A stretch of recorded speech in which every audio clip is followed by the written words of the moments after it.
Buenas noches, gracias por acompañarnos. Ya estamos listos para conversar la noche con nuestro invitado especial. Hoy vamos a entrar en el mundo del derecho, un mundo siempre apasionante, complejo, que es muy interesante repasarlo desde el punto de vista, la experiencia de un protagonista central en el ámbito jurídico de nuestro país por sus largos años de trayectoria. Él es el abogado Daniel Lobo Corbeta.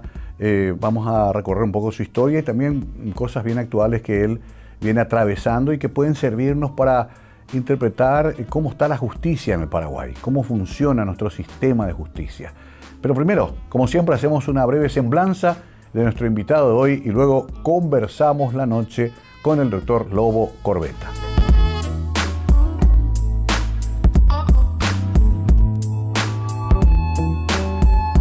Abogado Daniel Lobo Corbeta. Cursó sus estudios de nivel inicial y secundario en el Colegio Internacional de Asunción, culminando en 1991. Realizó sus estudios terciarios en la Universidad Nacional de Asunción, Facultad de Derecho. En el año 1998 recibió el título de abogado. Se especializó en Derecho Penal, con especial énfasis en garantías constitucionales y técnicas de litigación estratégica. Fue despachante de aduanas desde el año 2000, continuando una tradición familiar vinculada a la actividad aduanera a través de la Agencia San Miguel Arcángel y posteriormente la Agencia Lobo. Ingresó al Poder Judicial en el año 1993, desempeñándose como oficial de secretaría en el Juzgado Tutelar del Menor, bajo la dirección de la jueza doctora Irma Alfonso de Bogarín.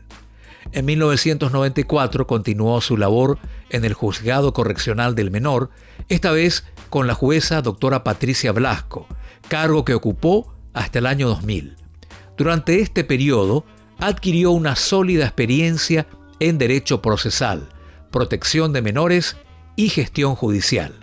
Ejerció su profesión de manera independiente desde el año 2000, inició su carrera como abogado querellante del Sindicato de Periodistas del Paraguay, actuó también como abogado querellante en representación del Sindicato de Trabajadores de la ANDE, Citrande, causa emblemática relacionada con el vaciamiento del Banco Nacional de Trabajadores. Realizó la defensa técnica y querella en causas penales complejas y de amplia difusión mediática.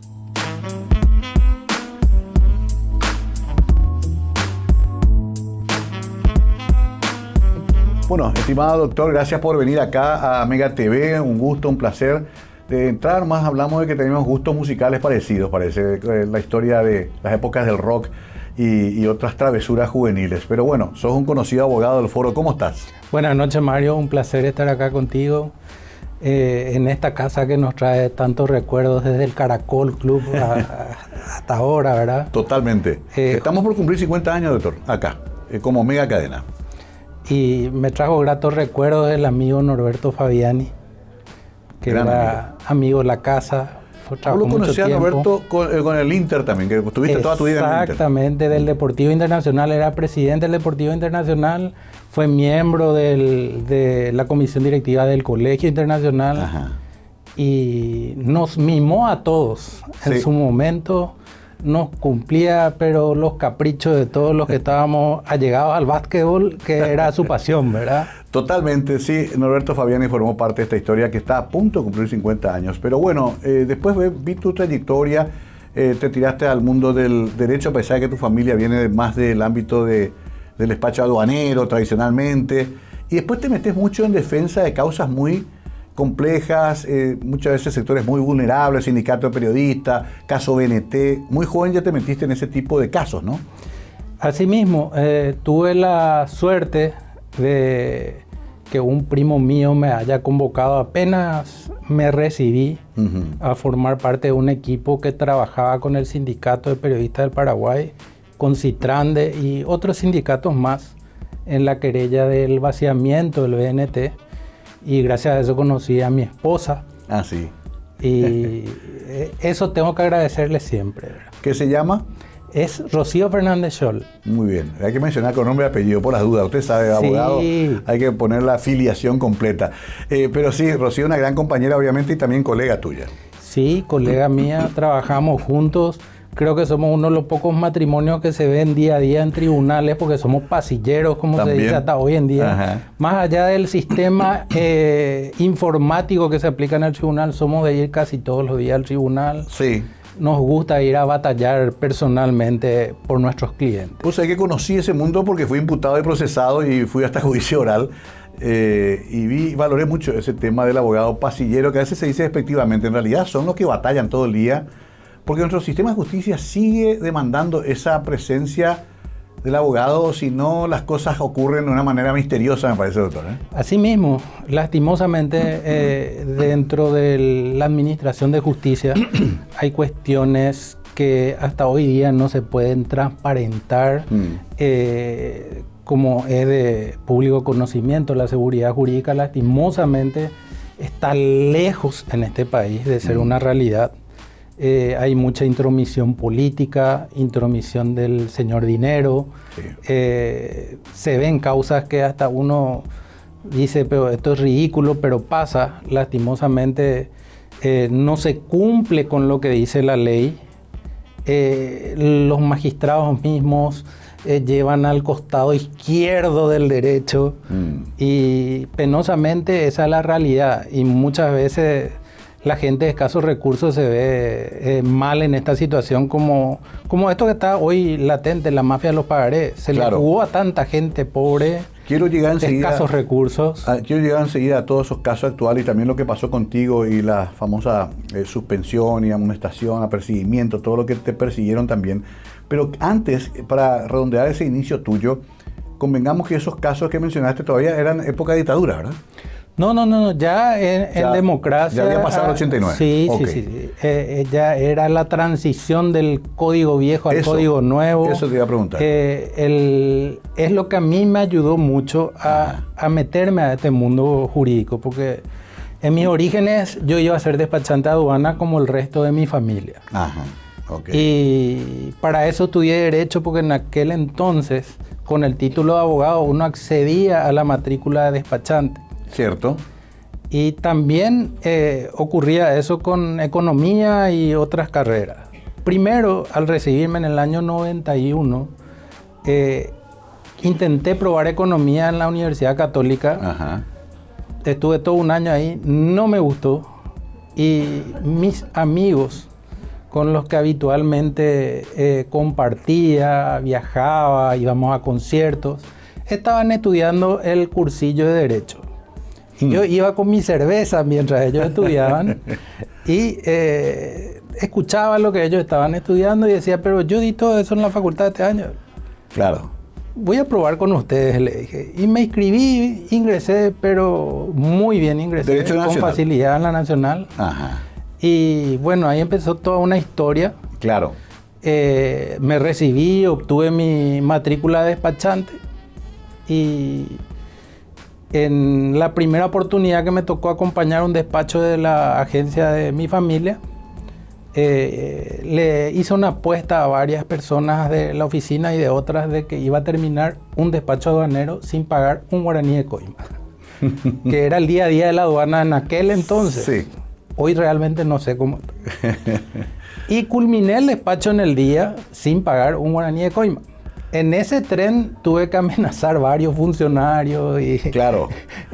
Presionar un poco para poder llegar al objetivo. No fue tan amable el transcurso. No fue tan amable. Y luego de eso mi madre me requirió muy amorosamente que me dedique a ser abogado, porque perjudicaba el trabajo de la oficina. Claro, me imagino, en esa época y hasta hoy es difícil ese mundo, pero a ver, te fuiste a otro mundo en el cual también obtener justicia es todo un desafío. Bueno, doctor. yo tuve un paso previo por la justicia de la niñez hoy. En aquel entonces inicié en lo tutelar del menor con la doctora Irma Alfonso de Bogarín, Sí. que era una persona amorosa, comprensiva, me guió en muchos aspectos.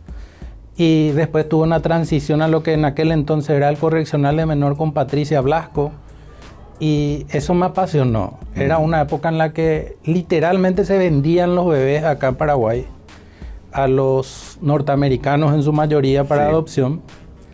y íbamos a los allanamientos de guarderías, se encontraban 4 o 5 bebés que estaban prestos para ser adoptados y exportados a los Estados Unidos. Una vergüenza. Pero había un vacío legal, había también una cantidad de cosas, Sí, ¿no? sí, así mismo es. Pero la doctora Patricia Blasco fue una persona que se embanderó con eso y luchó muchísimo para tratar de evitar de que eso ocurra. Me contó ya una vez que hasta del avión llegaban a bajar, chicos. Así mismo.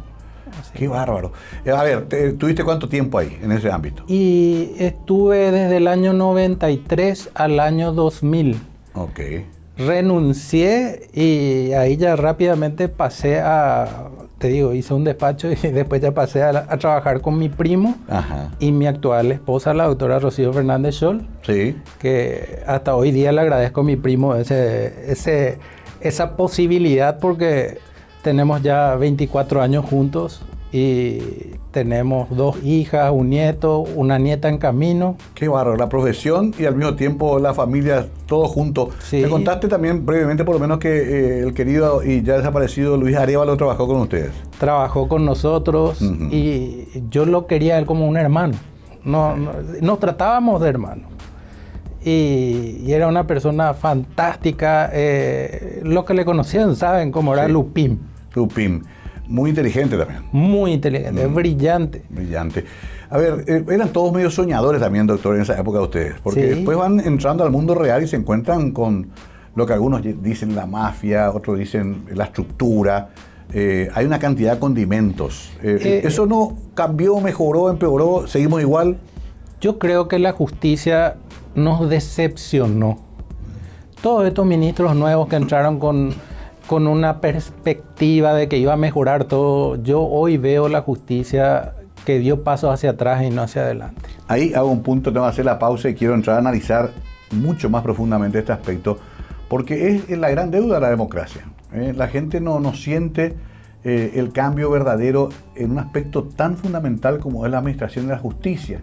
No se siente protegida la gente.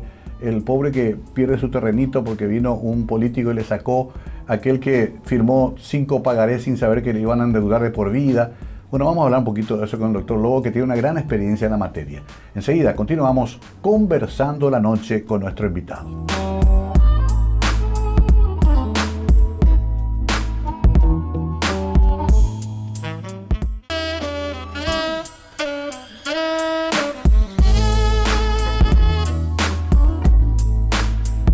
Continuamos con nuestro invitado especial. Va a resultar corto el tiempo porque hay tantos temas que hablar con el doctor Lobo, pero por lo menos una aproximación a ciertas cuestiones bien puntuales. Sistema de justicia, hablábamos antes, y compartimos la visión de que lastimosamente no mejoró. Al contrario, hay un deterioro sostenido y preocupante, lo cual ahuyenta, por ejemplo, las inversiones extranjeras, como claramente se ve.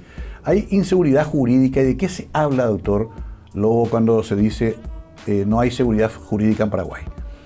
Bueno, justamente la falta de cumplimiento de la ley, esa es la base.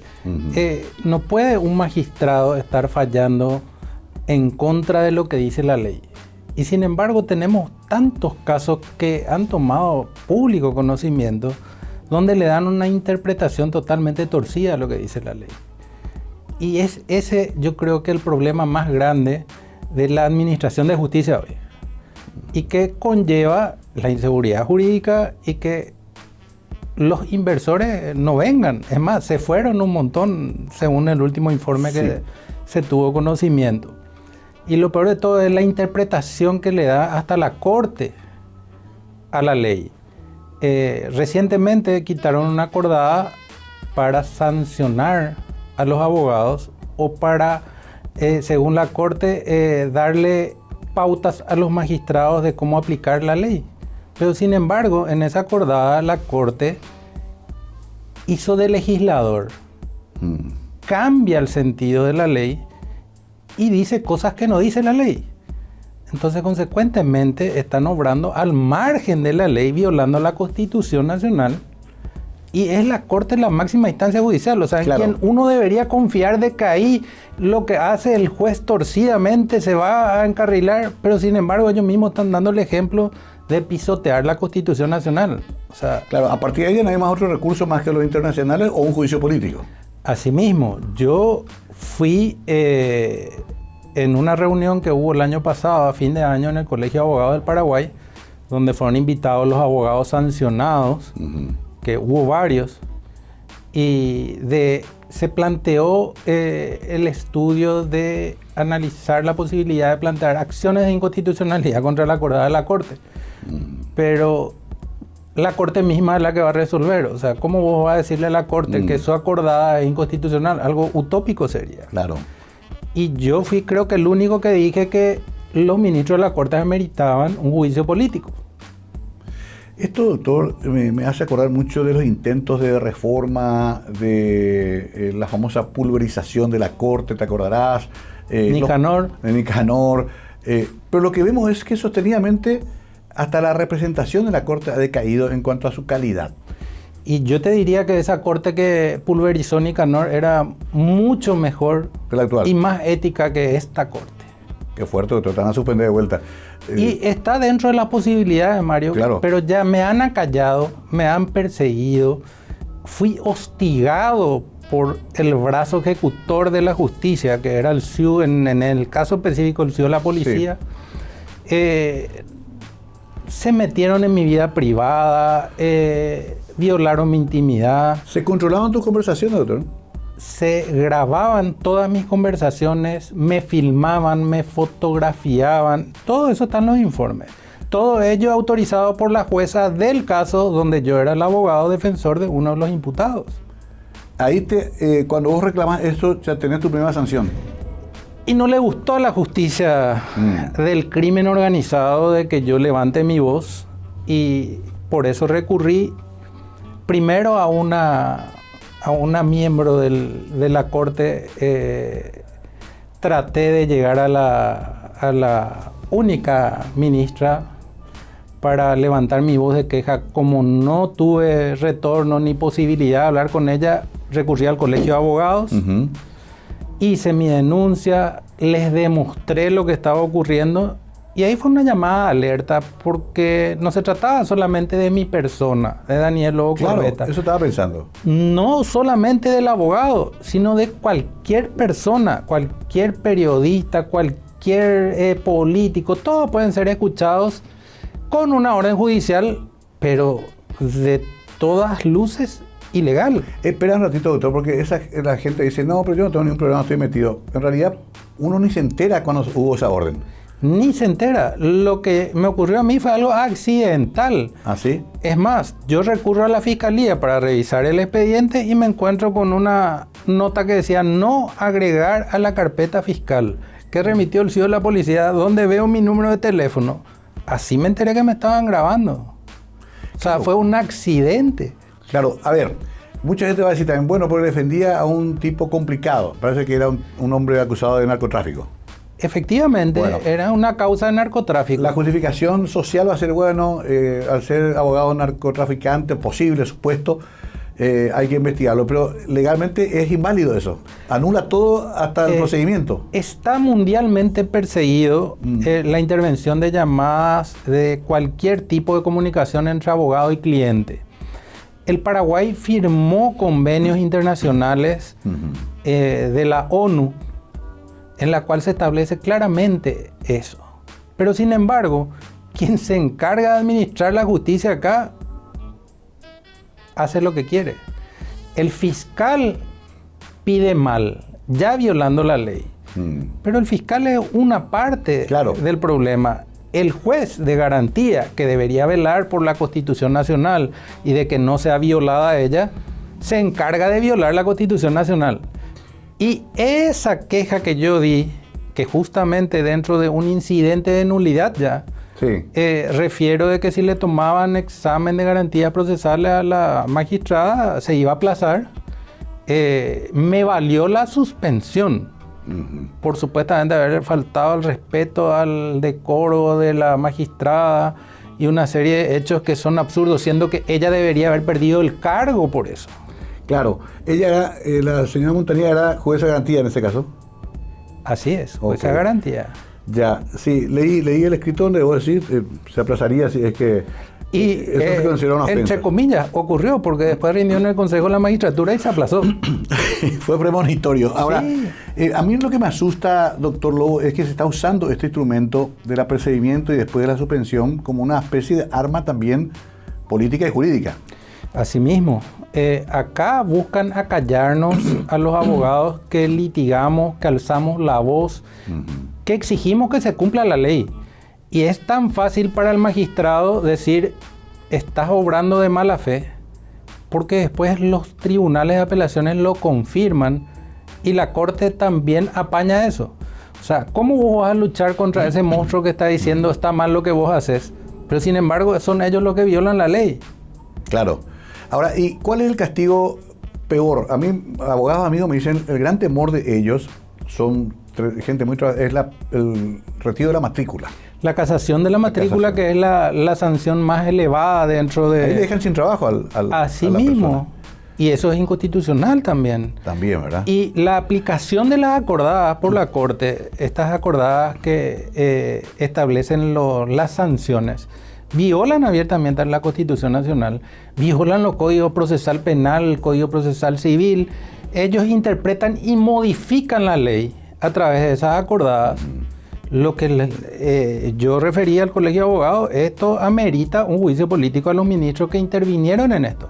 Pero lo triste es que en esta última acordada, que la doctora Carolina Yanes más o menos echó en cara a los ministros de que hace meses que ya ella planteó el borrador y que y todos aprobaron como si fuese, no sé, vamos a irnos a esta reunión. Sí, vamos a irnos a esta reunión. Se aprobó la acordada, pero sin embargo es una acordada inconstitucional, ilegal, arbitraria y atenta contra todos los tratados que el Paraguay firmó.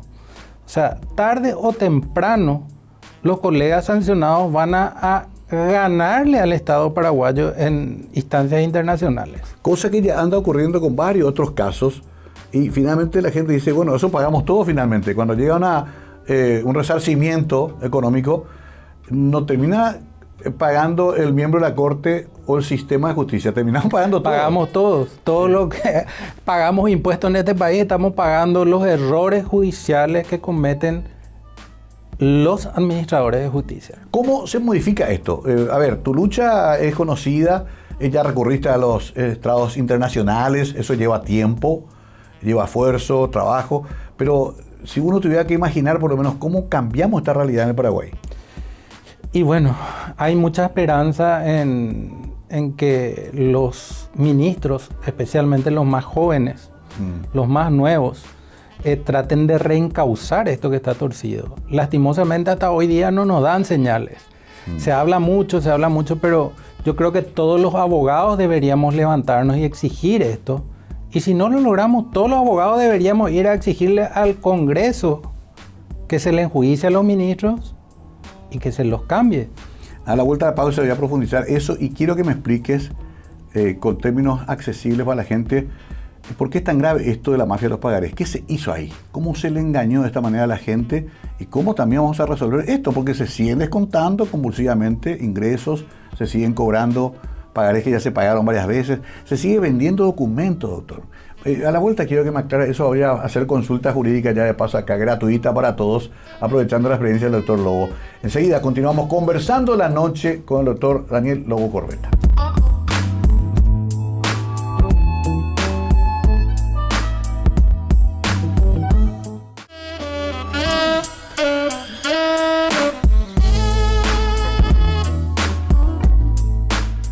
El doctor Daniel Lobo Corbeta con nosotros. Los Corbeta que están en la medicina y en la abogacía, ¿son parientes tuyos? Así es. El ex juez era mi primo hermano, el doctor es mi primo hermano, sí. Mira, ahí cerca de Cristo Rey, ahí a media cuadra. Así mismo. Una familia muy querida. Eran de la zona, vivían todos ahí por el barrio. El otro médico también, época de hospital de clínica, Roberto. Correcto. Ellos son primo hermano tuyos. Él es mi primo hermano, sí. O sea que vos venís medio familia, medio contrera. ¿No llegaste nunca a incursionar en política, doctor? No, nunca, y espero nunca. ¿Por qué? Porque ahí podemos modificar las cosas, doctor. Mejor labor que algunos senadores actuales podrías hacer. Sí, pero hubo ya muchos intentos de gente que quiso entrar a modificar, como también hubo muchos candidatos que prometían mucho y uno decía, este es el candidato, y todos decepcionaron. Te traga el sistema. Te traga el sistema, la así estructura mismo. también. ¿Y otros cargos en la justicia? Fui funcionario judicial, pero nunca quise hacer carrera judicial, no es lo mío.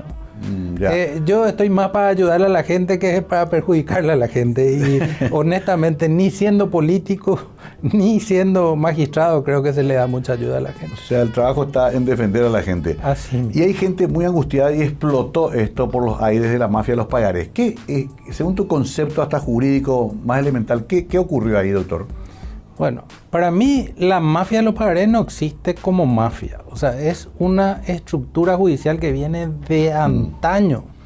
Está mal concebido el sistema. Claro. Entonces, siempre se permitió este tipo de cosas, ¿verdad? Esto no es algo nuevo. Muchos, como las causas del año 2015 que Teresa Sosa imputó a una cantidad de personas, eran casos idénticos a esto ya. Y nunca nadie hizo nada.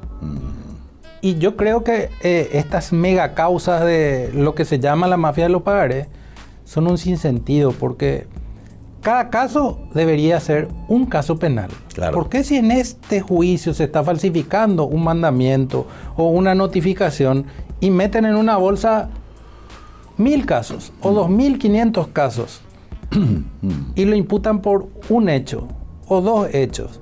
Pero sin embargo hicieron eso en los 1500 o 2000 juicios, donde hay 1500 o 2000 víctimas. Claro. Cada uno tendría que haber sido un caso particular y tratado específicamente caso por caso. Como asimismo, esto de, por ejemplo, el Chaco, que se iban y se encuentra un estudio jurídico que prácticamente manejaba el juzgado de paz. Ellos escribían la resolución. Era su oficina. Sí. Y es que es entendible también por qué llegó a eso. O sea, hay juzgados de paz acá en la capital que tenían 30.000 o 40.000 expedientes. Claro. Imposible con la cantidad de funcionarios que tienen que puedan manejar todo. Entonces ya se hizo un sistema práctico. Viene el abogado, trae todo hecho, se firma y cobraban su comisión, que eso es vox populi, ¿verdad? Sí. Entonces a eso se le llama la mafia de los pagarés. Un sistema que ya estaba y que está de años, desde creció. que se creó probablemente en los juzgados de paz debe existir esto, pero... ¿Y cómo se resuelve esto? ¿Una legislación nueva? Y yo creo que habría que replantear una legislación nueva, equiparar todos los juzgados civiles de paz, de justicia letrada, creo que ya fue absorbido por el juzgado civil. Y para mí debería reestructurarse totalmente eso y que todos los juzgados y jueces trabajen en la misma calidad y condiciones. Y que den garantías a los justiciables. Porque la mafia de los pagarés, como se llama, está trancado ahí en los juzgados de paz. Sí. Y los juzgados de primera instancia, donde realmente está el dinero, donde están las causas millonarias, nadie dice nada, pero te puedo asegurar de que existen miles de casos que también surtieron el mismo trámite. El problema, doctor, es que vino gente de las asociaciones financieras, de gestiones de cobro, a explicarnos su postura en la radio y nos leyeron la ley. Y la ley, de hecho, luego es también muy protectora de esos sectores. O sea, por lo visto se hizo un lobby en su momento. Y hay cosas increíbles. Por ejemplo, me enteré ahí que si vos tenés una deuda, tu deuda va a esperar en la fila, tu acreedor, para sacarte tu sueldo, pero va a acumular intereses todo ese tiempo que esperó. O sea, tu deuda chiquita que vos tenías y que comenzó a pagarse 2 años después, ya es 5 veces más grande, 10 veces más grande. O sea, no hay ninguna protección. Legalmente hoy hay que pagar nomás luego mucho si uno debe plata. Asimismo, o sea, el problema de pagar y los intereses, eso no va a terminar nunca si no se cambia la legislación. Claro. Pero lo grave del caso es los que ejecutan el mismo documento en varios juicios. Y esos juicios están sembrados sobre delitos. Pero cada expediente debería ser una causa penal, no un paquete y decir este grupo como se está haciendo. Sí. Yo creo que ese es un error del Ministerio Público y que va a terminar probablemente en la condena de allá, en la piolita al más fino, va a terminar probablemente con una salida procesal, ni siquiera cárcel, sin valorar el daño real a gente de escasos recursos, porque en muchos casos ocurrió el delito. Claro. Entonces yo creo que esos son los casos que se deberían de analizar y que seguramente deberían de llegar a juicio oral para que se pruebe de que existió ese delito y no que termine esto así. O sea... Sí, y por último, porque este da para un programa aparte, el tema de la venta, ¿cómo se puede vender un documento una y otra vez a pesar que porque está el problema, doctor, yo de la como ciudadano común, de que vos pagaste tu deuda y dices, después venía a buscar tu pagaré. No está, se fue el secretario, después te olvidás ya vos. Era una compra, una computadora, pero ese después ya no está más. Se fue a la oficina del doctor Lobo, no, se fue a la oficina del doctor Pérez. Una cosa de loco, doctor. Bueno, y eso es lo que está ocurriendo actualmente. ¿Qué pasa? El pagaré es un documento endosable. Sí. Entonces yo ya le cobré todo y como no retiró su pagaré, le endoso y le doy a Pedrito para que demande. Y después otra vez Pedrito hace lo mismo y hay casos ya probados de que fueron demandados 3 o 4 veces con el mismo documento y le siguen descontando, pues en su gran mayoría son funcionarios públicos, que es muy fácil, le embargan el salario y ahí tienen una hilera de embargo para toda su vida, ¿verdad? Sí, Ministerio de Educación, municipalidad, conozco, es todo un modo operandi. Tienen casi todo embargado los sueldos. Y no tienen recursos para contratar un abogado y defenderse y plantear las nulidades, porque eso también es un problema para la legislación. ¿Qué pasa? Se presenta a alguien, pide copia y ya consiente las nulidades. Sí. Entonces, esas son cuestiones que hay que cambiar para este tipo de casos, porque si no cambia, no deberían poder salir del problema. ¿Por qué? Porque están consentidos en juicio. Y debería modificarse la ley y que lo nulo sea nulo siempre, no por un ratito nomás. Claro. Porque si tuvo un origen espúreo, se falsificó algo, pero porque presentaste un escrito que muchas veces, lastimosamente con la cantidad de colegas que hay, alguno cobra un 100.000 o un 200.000 por firmarle un escrito y va y con eso se presenta, ya consintió todos los errores del proceso, ¿verdad? ¿Qué cosa? Pero para concluir esto, sin el concurso del Poder Judicial, le hace ujieres, jueces de paz, jueces de primera instancia, sin ese engranaje no hubiera ocurrido esto. No hubiera ocurrido. Se puede hacer por fuera. No se puede hacer por fuera. Y lo grave es que, por ejemplo, hay jueces que cumplen su labor y rechazan porque no es lo de la jurisdicción. Pero sin embargo, hay juzgados de paz y está probado de que, no sé, en el interior recibían documentos de la capital y notificaban todo o en el Ministerio de Educación o en el IPS y ahí empiezan los descuentos que son interminables y después uno tiene que ir a rastrear dónde está su expediente, no encuentra el expediente. Eso es lo más grave de antaño en los juzgados de paz. Sí. Las casas de crédito tienen cajas de expediente, pero vos te buscas tu expediente y no está en esa caja. ¿Por qué? Porque hay cajas más grandes que ya llevaron. Son los mismos abogados los que retiran a su antojo. Claro. Era como entrar a un boliche, te voy a decir, y esto es mío y ya llevaban. No es que hay un cuaderno, un recibo, no hay nada. O sea, una privatización, una tercerización casi de la Administración de Justicia. Así mismo. Qué terrible, doctor. Yo no sé, yo lo veo tan confuso. Y ahora que me decís esto me preocupa más porque veo que como que se generalizó tanto que al final no va a haber solución. Y podría llegar, o sea, el ideal sería que la legislación cambie. Sé que están tratando de ver cuestiones para parar los embargos, pero no es simple. Con la legislación que tenemos hoy así, no puede parar estos embargos, porque son juicios que están en trámite. Uno tiene que plantear incidentes, tiene que ganar el incidente. Claro. Y ahí recién se suspendería el embargo. Y después tratar de recuperar que te devuelvan lo descontado. Ese también va a ser otra lucha. Pero imagínate una enfermera de clínica, un maestro de campaña que tiene que hacer todo esto para poder librarse de este problema. Pero casi todo el Chaco, los maestros indígenas, todos están en este problema. Es brutal. Esto amerita, no sé, una mano pulite, algo. Realmente debería declararse una emergencia y tomar medidas, pero duras. Claro. Y la Corte es muy tibia en lo que está haciendo, que no da señales de que esto va a mejorar. Vamos a hacer una pausa, va rápido esto y es apasionante. Finalmente todos terminamos, hasta por la fuerza, aprendiendo derecho, doctor. Hasta el que dice no me interesa el derecho, alguna vez le toca de cerca y tiene que entender estas cosas. Y hoy más que nunca, con todos estos problemas que hay de la mafia de los pagarés, como se llama, u otros casos parecidos. Quiero preguntarle en la última parte al doctor este tema de los comisos. ahora está muy de moda, una persona sospechada de algo se le saca ya todo, sobre todo en el ámbito de lavado de activos y narcotráfico. ¿Qué pasa si después se comprueba que no era la persona acusada y que se le sacó todas sus cosas? Eso se devuelve, entra un nuevo juicio. Está pasando mucho y está generando situaciones muy raras en materia jurídica. Le voy a preguntar eso a la vuelta al doctor Lobo, aprovechando su capacidad y experiencia. Ya volvemos.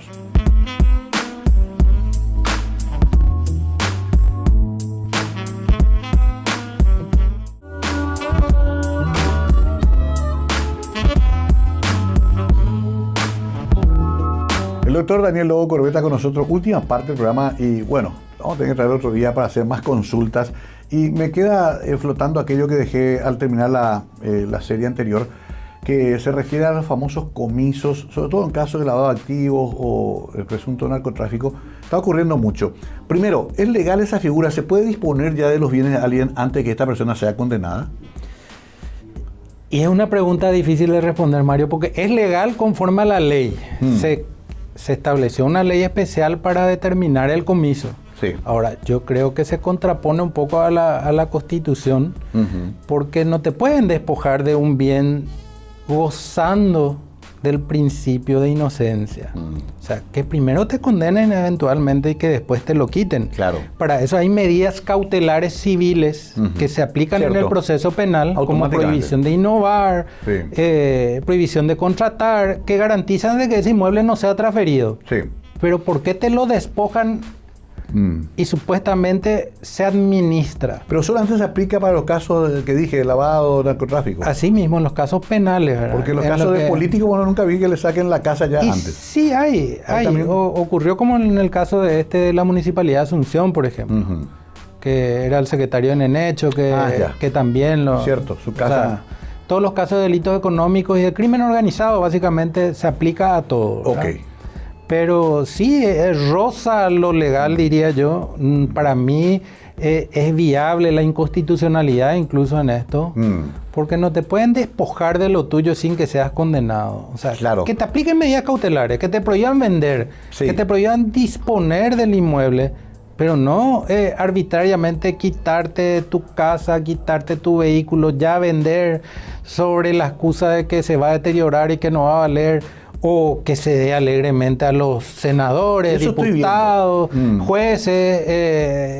Es llamativo, ¿verdad? Lastimosamente, la Corte fue la que avaló esas leyes y las aplica con el crimen organizado, pero tajantemente. Entonces, claro, nada que vos hagas o plantees va a prosperar. Pero está legislado además. Está legislado. Ahora, lo que veo que finalmente funciona como una especie de agencia de inmobiliaria y de venta, compra-venta de autos, de usufructo, de bienes.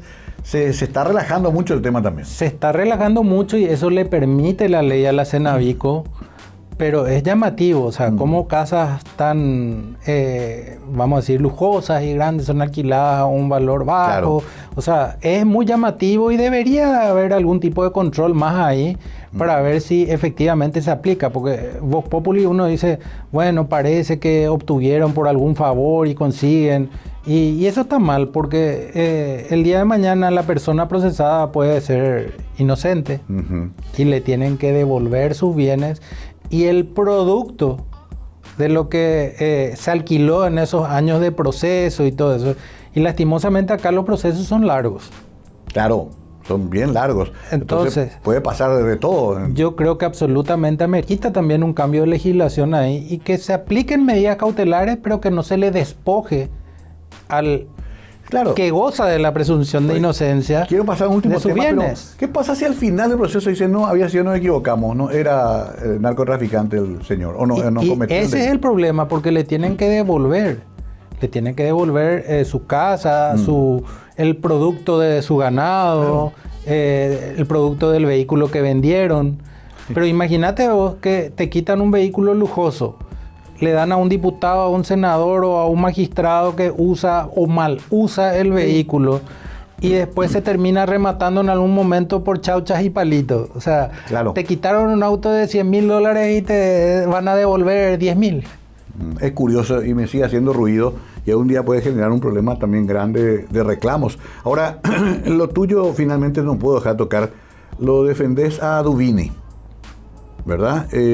Muchos dicen, ¿por qué el doctor Lobo se convirtió en abogado de narcos? Te lo digo así directamente, Daniel.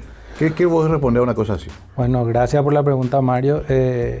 Juan José Duvini es un amigo. Hace más de 25 años que soy su abogado. Justamente, inclusive hice una denuncia ante la Cámara de Diputados en el año 2021 ya. Y recurrí a Rocío Vallejos, quien fue fiscal que lo llevó a juicio oral a él. Sí. En su momento le dije, doctora, ¿te acordás? Vos sabés de que yo desde aquella época ya le defiendo. Por otro caso. Por otro caso, donde fue absuelto. Y ahora nos están interviniendo porque supuestamente es narco. Y supuestamente te digo porque claro, él se dedicó siempre al rubro de... Él exportaba azúcar, exportaba KGE, buscaba alternativas. Era un luchador, un batallador. Y una persona a la quien yo aprecio y quiero. Por eso le decía primo. Sin embargo, se desdibujó todas las grabaciones para decir que estábamos hablando en términos de narco y de mira. Y hablábamos solamente de su proceso y decirte, primo, nos encontrábamos en el despacho de la jueza tal. Esa conversación supuestamente levantó sospechas de que yo sería su cómplice. Y con eso trataron de justificar la interceptación de mi línea telefónica. Y por eso yo levanté la voz, me quejé, hice las denuncias que tenía que hacer. Y como le dije a 2 ministros de la sala penal, yo no me voy a callar. Ustedes me pueden sancionar, me pueden casar la matrícula, pero el legado a mis hijos va a ser de que voy a seguir buscando justicia. ¿Y cuál es la situación procesal de Duvini ahora? Y está en pleno juicio oral Duvini. Ajá. Yo no estoy ejerciendo su defensa en este momento, está con un defensor público. En atención a que yo fui suspendido al inicio de la audiencia preliminar de Duvini. O sea, ni siquiera eso le importó a la Corte, de que estaba en proceso su audiencia preliminar. Ahí me suspenden, me quitan del caso por 3 meses y me abren un nuevo sumario de mis actuaciones en el sumario. O sea, ¿Por qué? Sumario del sumario. Básicamente porque le recusé a los ministros de Corte. Pero la Corte Suprema de Justicia, en pleno te voy a decir hoy, es mi contraparte. Yo le demandé por daño moral a la Corte, inicié un juicio de amparo por acceso a la información pública, donde la Corte es mi contraparte. En un país serio, ningún ministro de la Corte debería intervenir en ningún proceso mío. Sin embargo, probablemente después de esta conversación me van a volver a suspender. Pero, doctor, eso es lo que yo siempre explico, que nos quejamos mucho de la calidad de la democracia en Venezuela, en Nicaragua. Acá estamos rozando métodos autoritarios muy parecidos. Y hay publicaciones internacionales que nos ubican, pero por detrás de Venezuela. Entonces quiere decir que estamos mal, Mario. O sea, nuestra justicia está mal vista en el mundo. No es algo que yo estoy inventando ni que estoy diciendo la Corte funciona mal nomás. O sea, el mundo entero es eso. Uno busca y googlea nomás por decirte cómo está la justicia paraguaya y va a ver una realidad muy triste. Claro. Y lastimosamente no quieren los colegas levantar la voz porque son sancionados. La Corte te calla, te suspende, a algunos le casaron la matrícula y eso es lo que me da cierta pena. Y yo tengo que agarrar esa bandera de los colegas que no se animan a hacer esto. Y yo no voy a parar. O sea, yo tengo que seguir defendiendo los derechos míos y de mis colegas. O sea, yo quiero ser la voz de mis colegas y invitarle a los colegas a levantar la queja. Nos van a sancionar, nos van a seguir suspendiendo, nos van a seguir apercibiendo. Algunos nos pueden llegar a casar la matrícula.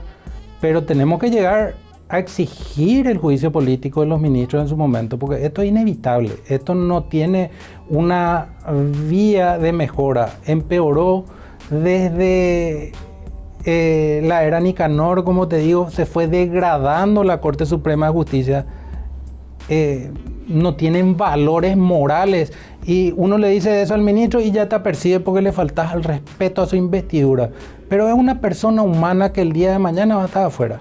Sospecho querido doctor, ya en la parte final, dos cosas. Uno es que la sociedad misma no termina de entender que para que un proceso esté completo jurídicamente hablando, tiene que haber un defensor siempre, hasta para el peor asesino de la historia. Eso todavía en Paraguay creemos que el malo tiene que ser fusilado y sabe que se vaya. Tiene que tener un abogado, si no el proceso está nulo. Eso es muy importante entenderlo, pero en serio. Hay películas sobre el tema. Los asesinos de guerra nazi fueron defendidos en el juicio de Nuremberg por grandes abogados. Y lo otro es que me parece que el equilibrio de poderes cada vez está peor y que en realidad el gran poder en todos los países de la región va a terminar siendo el poder judicial. Ahí tenemos caso Bolsonaro-Lula, caso Cristina, el caso ahora Álvaro Uribe, Perú, todos sus expresidentes presos. O sea, realmente son superpoderes ahora los poderes. En la corte y en la fiscalía se define todo, doctor. Asimismo, lastimosamente se ve la injerencia del poder político en todos esos países que nombraste. Claro. El presidente de turno primero se va acostumbrando a los magistrados, a los ministros, y después ya empieza a tener esa superioridad, vamos a decir, sobre la administración de justicia, y se maneja de ese lado, ¿verdad? Lo estamos viendo en Brasil, sí, y en Perú, en todos lados se vio esa situación, lo mismo en Argentina. Todo presidente del Paraguay sueña con salir con su fiscal general de Estado designado. ¿Por qué será? Así mismo ocurrió con los últimos fiscales y lastimosamente uno ve que la persona que uno cree que como fiscal va a llegar a hacer algo bien es rápidamente reducida por el poder de turno. Y estamos todos expuestos a muchos fiscales de que hacen lo que quieren y nadie les dice nada. Uno se queja, presenta su denuncia, le recusa y siempre son confirmados. O sea, ni siquiera hay un análisis serio del fiscal, de la Fiscalía General, que realmente no es el fiscal general el que hace el trabajo, ¿verdad? Pero son confirmados y bueno, y continúa la joda, como se dice. A los sumos son trasladados como gran castigo. Y sí, así mismo. Doctor, te veo sonriendo igual. No sé dónde sacas tu espíritu para sonreír todavía, pero todo el panorama que contaste en esta hora es un panorama difícil. Mario, es muy difícil, pero yo tengo que agradecer el apoyo de mi familia, mi esposa y mis hijas, mis nietos. Me miman y me llenan todos los días. Y me gusta, y te cuento, esto es una pasión, cocinar. Bueno. Cocino para mis amigos, para los que están conmigo. Como siempre. Yo paso discos, vos cocinas. Así mismo. Y ahí salí un poco de ese mundo. Y te quita, te ¿no sustrae? ¿Te da de repente un deseo de que mis hijas se vayan del país? Decir, vamos. Mario, yo nací en Paraguay, creo en la justicia, no en los administradores de justicia, en la justicia, y voy a luchar por la justicia siempre. Me dan ganas de llorar. Sí, no, pero me imagino, porque uno piensa en los hijos, por eso enseguida, cuando dijiste hija, nieto, yo también digo, qué sé yo. Hay un legado que yo quiero dejar. Hay que dejar un legado. Quiero que la justicia llegue algún día. Hay mañanas en que uno se despierta y dice, le hubiese mandado a mis chicos a España, a Estados Unidos, a la Argentina por lo menos, porque te da tanta decepción que es difícil. Yo casi no salgo, tengo miedo, después de haber vivido todo esto. Claro. Nos seguían, se burlaban en nuestra cara los policías, como te quitaban fotos. No, lastimosamente fue para mí una suerte de terrorismo de Estado. Después me entero, porque yo traté de hacer todas las gestiones a nivel general para ver qué es lo que estaba pasando. Me entero que las empresas telefónicas cedieron al poder de turno. O sea, no necesitan realmente una orden judicial para escucharte. Bueno, ahí cerramos, doctor, porque me dejaba más preocupado, pero me enseñó mucho esta charla. Espero que también a los televidentes. Es importante hablar de esto en Paraguay hoy, porque esto está pasando, no es una cuestión imaginaria, le puede pasar a cualquier persona. Me deja contento en el sentido de que lo escuchamos de un protagonista central de este tipo de situaciones. Muchos abogados están pasando por esto, pero también muchos civiles, muchas personas están en otro ámbito. Sin hacer juicio de valor personal sobre el doctor Lobo, sin hacer tampoco un análisis profundo de los casos que él defiende, el contexto en sí es muy peligroso. Gracias por venir, estimado doctor. Gracias a vos, Mario, por esta oportunidad de compartir y de que se sepa un poco, ¿verdad? Que se escuche un poco, porque ya te digo, el poder de turno a nivel de administración de justicia se encarga de acallarnos a los abogados hoy. ¿Tu suspensión tiene fecha de término o es...? Terminó mi suspensión, pero tengo otro sumario del sumario donde probablemente me van a volver a suspender ahora, mañana, después de esto. Bueno, esperemos no ser culpables de ello, pero había que contar esta verdad aquí ante cámaras. Gracias por acompañarnos. Esto fue Conversando la Noche en Mega TV.